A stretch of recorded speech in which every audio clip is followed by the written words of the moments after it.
cegos. Limpa primeiro o copo por dentro, para que também por fora fique limpo. Palavra da salvação. Glória a vós, Senhor. Vinde, Espírito Santo, enchei os Enchei os corações dos vossos fiéis. Acendei neles o fogo do vosso amor.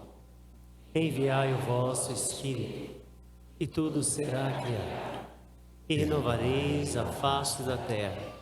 Oremos, ó Deus, que instruíste os corações dos vossos fiéis, com a luz do Espírito Santo, fazei que apreciemos retamente todas as coisas, segundo o mesmo Espírito, e gozemos sempre da sua consolação.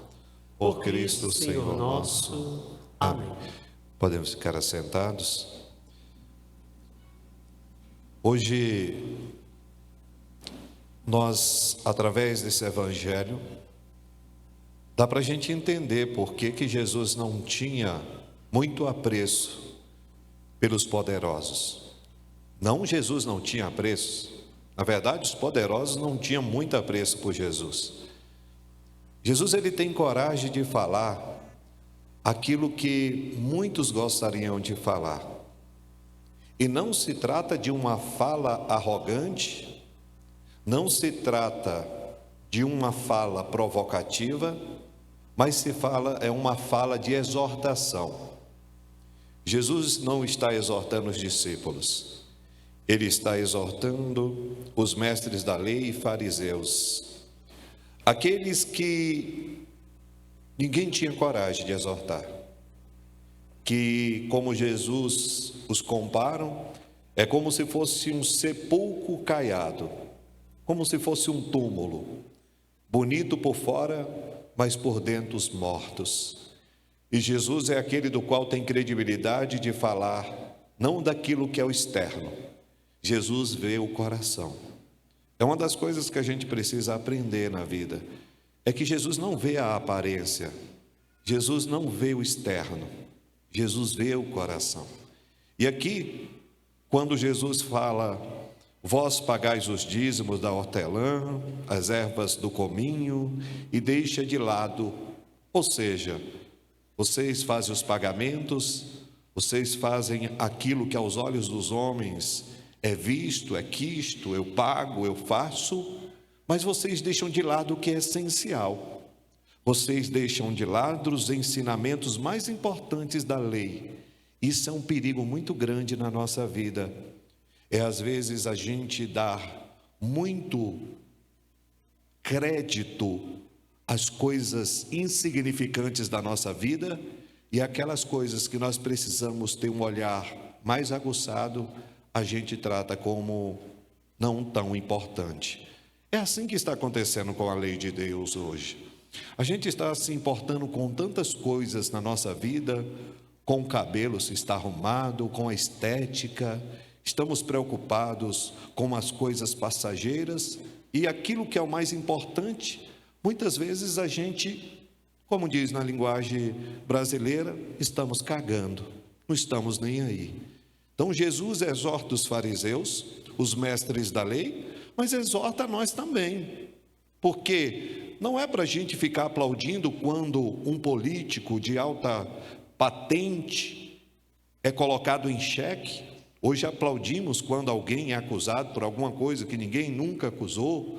Hoje a gente vê, né? A gente fica, às vezes as pessoas ficam aplaudindo e a gente tem o costume de ser tão radical na vida dos outros, sentenciar o que o outro tem que de fato sofrer, sendo que na nossa vida nós estamos cheios de crimes, de pecados, estamos sujos. Muito cuidado, porque às vezes a gente fica vendo o cisco no olho do irmão, enquanto nos nossos olhos tem uma trave. O evangelho é para nós. Claro que a gente se sente um pouco confortável quando Jesus está se direcionando à alta corte, porque Jesus, ele não está aqui nessa passagem na terra somente para poder direcionar um povo. Deus quer a salvação de todos, os ricos, os pobres, todas as nações são chamados a esse encontro com Jesus. É essa experiência que o Senhor quer que cada um faça. Porém, para que a gente possa acordar, Jesus precisa ser duro. Jesus o chamam de hipócritas, guias cegos. Olha que palavra forte. Guias cegos por quê? Vós filtrais o mosquito, mas engolis o camelo, né? A gente vê às vezes que uma pessoa tem uma falha tão pequena e nós somos radicais, enquanto a gente comete um pecado gravíssimo e a gente finge que o outro é mais pecador que nós. Muito cuidado com essa nossa aparência de perfeição que às vezes a gente tem. Por isso que hoje a maioria das pessoas se confessam dizendo: eu pequei com a minha língua. Porque é muito fácil a gente julgar, falar mal da vida do outro, e chega a tal momento de dizer: ai, padre, é muito difícil não fofocar. Então é muito difícil ser de Deus, é muito difícil usar a boca para o bem, é muito difícil a gente usar a nossa vida para construir. Nós acabamos assumindo que a nossa vida veio para destruir. É mais fácil destruir do que construir. Às vezes nós aceitamos o mal na nossa vida, nós aceitamos o mal na nossa caminhada, porque o mal é mais fácil do que o bem. E Jesus chama a cada um de nós, aqueles que de fato são cegos. Ai de vós, mestres da lei, fariseus hipócritas, fariseus cegos. Então, diante desta leitura, Jesus mostra que a exortação não é pelo cargo que você ocupa, não é quem você é. Todos os homens e mulheres precisam ser exortados, todos os homens. Assim como muitas vezes a exortação é para vocês, quando a exortação do padre é para vocês, em primeiro lugar está sendo para mim. Em primeiro lugar, eu tenho que olhar para a minha vida, para saber se eu não estou sendo um guia cego também, para saber se eu não estou sendo um fariseu. E a gente não precisa ter medo de analisar as nossas atitudes. Quantas vezes você não se pegou sendo radical com os outros, quanto a sua vida, às vezes estava bem pior do que a do teu irmão? Então o que Jesus ele nos chama, é a gente parar de ficar olhando para o outro, e a gente começar a consertar aquilo que em nós há de mal. A gente começar a se preocupar com aquilo que é mais importante, igual ele vai dizer aqui nesse mesmo texto, para que a gente possa, verdadeiramente limpar primeiro o copo por dentro. Às vezes a gente quer limpar somente o externo. Claro que é gostoso você tomar um banho quando você chega do trabalho, você vê o corpo limpo, você vê a casa limpa. O tanto que quando você está suja, a casa está suja, dá um desânimo, não dá, verdade? Quando você entra num ambiente desorganizado, quando a gente vai visitar uma casa desorganizada, isso causa um desânimo. No entanto, o contrário é verdadeiro. Quando você entra no lugar organizado, quando você entra no lugar limpo, aquilo gera comunhão, você se sente bem. Não é uma casa pobre que torna uma casa imunda, é uma casa desorganizada.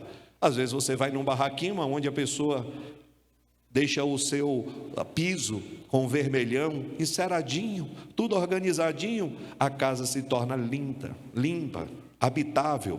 Assim é com a nossa alma. Quando nós estamos interiormente lavados pela misericórdia de Deus, não existe coisa mais linda do que a gente passar pelo trono da misericórdia, se confessar, pedir perdão. Quando a gente consegue, esses dias eu recebi um testemunho tão lindo de uma mulher que disse: padre, eu trabalhava no lugar onde uma pessoa não me suportava, onde a pessoa olhava para mim e virava as costas. Eu me sentia muito mal, porque eu nunca tinha feito nada de mal para ela.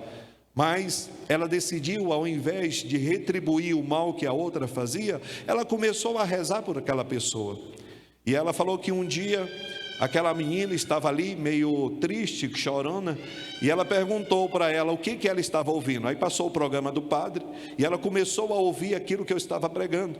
E quando ela começou a ouvir, eu estava falando justamente do ato do perdão. Eu estava falando como é importante a gente perdoar. E ela, depois terminou o programa, procurou ela e falou: esse programa todo foi para mim, porque eu não sei porque eu nunca te suportava, eu não sei porque eu tinha esse coração fechado para você. E aquela mulher que teve a capacidade de não guardar um rancor, mas de rezar pela outra pessoa, elas se tornaram amigas. Elas se abraçaram, elas choraram, e aquele ambiente que é pesado se tornou um ambiente leve. Por quê? Porque limpa todo o mal que existe dentro do homem. Aí nós entramos dentro da liturgia de hoje, desta santa, que nos trouxe um exemplo tão maravilhoso que é Santa Mônica. Nós olhamos para Santa Mônica e a gente enxerga uma mulher, às vezes parece fraca, chorona, mas Santa Mônica é uma mulher forte, uma mulher sábia. Ninguém casa para sofrer, ninguém vai dizer eu quero um homem para que eu possa sofrer. Ela, aos 17 anos, ela sempre foi criada por uma escrava, porque na época dela os filhos eram criados por escrava. Os seus pais católicos a entregaram por um homem chamado Patrício. Primeiro homem que ela não escolheu, primeiro não foi aquele esposo que ela queria dos sonhos, mas a partir do momento que ela assumiu, ela descobriu que ela casou não com um homem que ia a tornar feliz. Era um homem ignorante, era um homem bruto, era um homem que a tratava mal, era um homem que a destratava. Mas Santa Mônica sempre descobriu que o segredo para você vencer o mal é você amar. E ela surpreendia todas as pessoas que chegavam perto dela: porque o teu marido é tão bruto e você é tão carinhosa, tão caridosa? Ela falou: porque eu conheço a Jesus, porque eu tenho algo dentro de mim que ele ainda não tem. Eu tenho algo que ele ainda não possui. Olha a sabedoria de uma mulher, olha a sabedoria de um coração que entendeu que apesar da missão ser árdua, apesar da missão não ser desejada por ela, ela assumiu a missão, ela abraçou a sua cruz. E ela não conseguiu somente a conversão do seu filho Agostinho, tão conhecido por nós. Em primeiro lugar, aos 39 anos de idade, antes de ver o seu esposo partir, o sonho dela era ver o seu esposo convertido. Ela não queria um esposo bom, ela não queria um esposo para fazer tudo por ela. Ela queria ver a salvação do seu esposo. Ela queria que o seu esposo pudesse ter um encontro antes dele morrer. Era o desejo do coração de Mônica, era o desejo do coração daquela mulher. E antes dele morrer, aos 39 anos de idade, quando ela a tinha, Patrício veio a falecer. Foi a primeira graça que ela recebeu. Deixai agora o vosso servo ir em paz, porque os meus olhos viram a primeira salvação. Agora restava a salvação dos outros 3 filhos.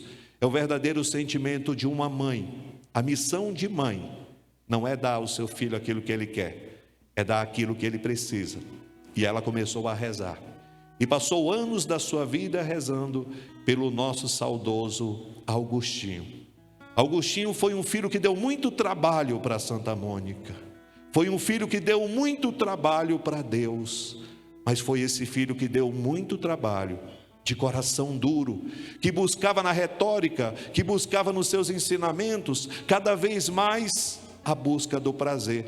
Era um homem muito inteligente, frequentando as seitas do maniqueísmo, buscou em muitos lugares a felicidade, mas Santo Agostinho nunca encontrou o que ele tanto procurava e que ele buscava.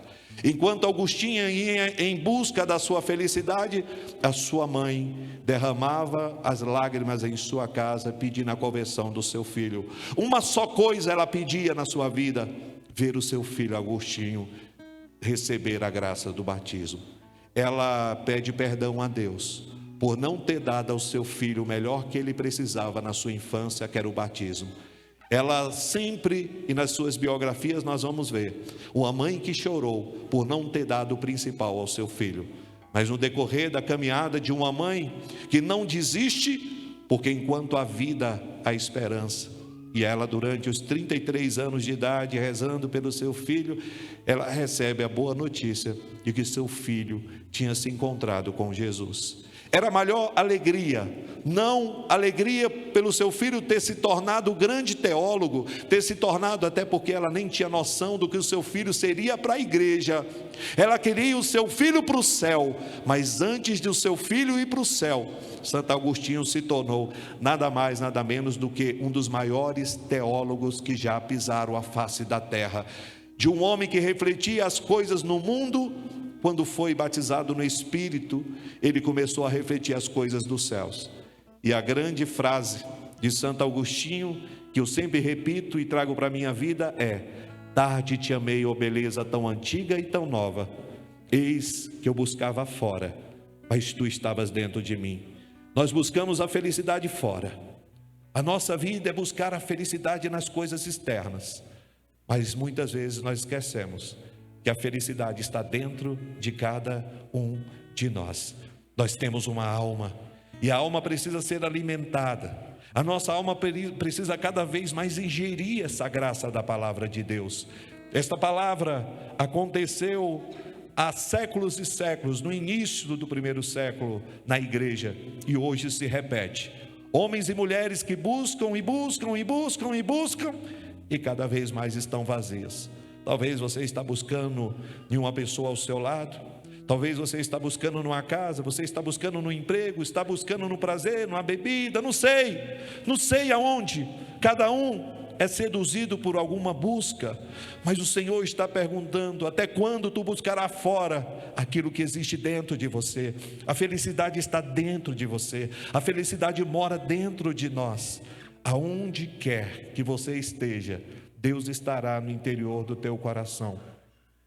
Uma pessoa, e aqui encerro, me viu um dia andando ali sozinho, vindo da igreja, e ela começou a olhar para mim com dó.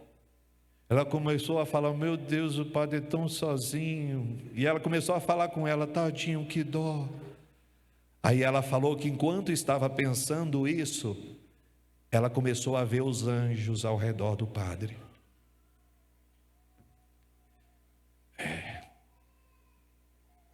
Aí Deus falou para ela: não, ele não está só.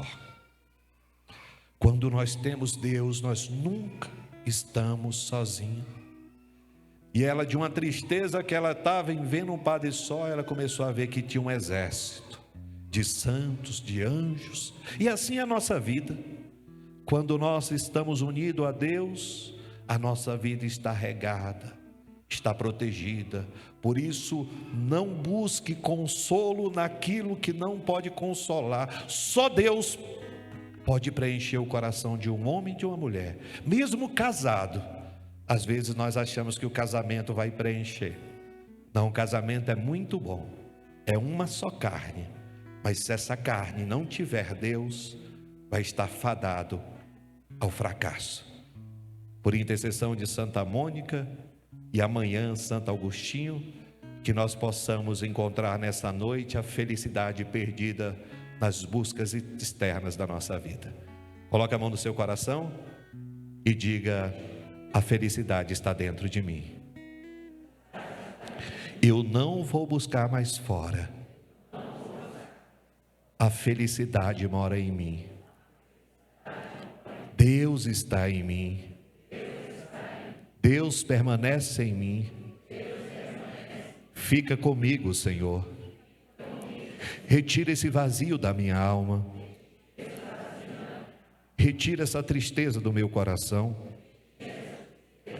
Reinflama a minha alegria de ser todo teu. Lava o meu coração nessa noite de todas as preocupações desordenadas e estranhas. Faça com que esta noite, no aniversário do grupo de oração,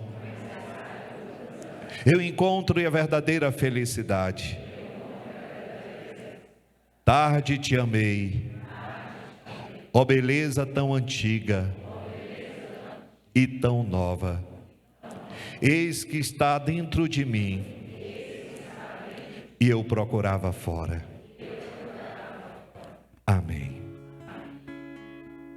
Vamos agora preparar o ofertório, e que você possa, através desse ofertório, também trazer essa verdade: eu nunca estarei só. Sei que estava se sentindo sozinho, sei que está em casa nos acompanhando também, e às vezes a gente se sente na solidão. Às vezes nós estamos cercados de pessoas, mas a gente se sente sozinho.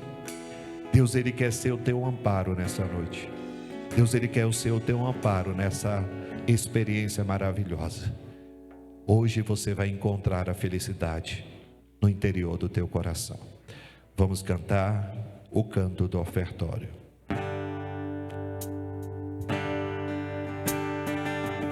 Coração para amar, para perdoar e sentir, para chorar e sorrir. Ao me criar, tu me destes um coração para sonhar, inquieto e sempre a bater, ansioso por entender as coisas que tu dissestes. Eis o que eu venho te dar, eis o que eu ponho no altar. Toma, Senhor, que ele é teu, meu coração não é meu. Eis o que eu venho te dar, eis o que eu ponho no altar. Toma, Senhor, que ele é teu, meu coração não é meu. Eis o que eu venho te dar, eis o que eu venho te dar. Canta, irmão, canta. Eis o que eu ponho no altar. Toma, Senhor, que ele é teu. Toma, Senhor, que ele é teu, meu coração não é meu. Mais uma vez, eis o que eu venho, eis o que eu venho te dar, eis o que eu ponho no altar. Toma, Senhor, que ele é teu, meu coração não é meu.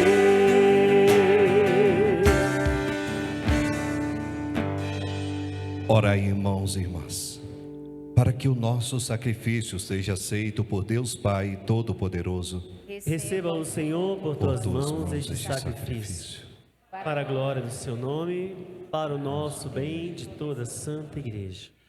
Senhor, nós vos pedimos humildemente na comemoração de Santa Mônica, nos alcance indulgência e salvação, por Cristo nosso Senhor. Amém. O Senhor esteja convosco. Ele está no meio de nós. Corações ao alto. O nosso coração está em Deus. Demos graças ao Senhor nosso Deus. É o nosso dever e a nossa salvação. Na verdade, é digno e justo, é nosso dever e salvação dar-vos graças sempre e em todo lugar. Senhor Pai Santo, Deus eterno e todo-poderoso, por Cristo, Senhor nosso, pois pelo testemunho admirável dos vossos santos e santas, sempre fecundais com novo vigor a vossa igreja e nos dais provas evidentes do vosso amor, para levar à plenitude o mistério da salvação. O exemplo dos santos nos estimula e sua intercessão contentamente nos ajuda. Por isso também nós, Senhor,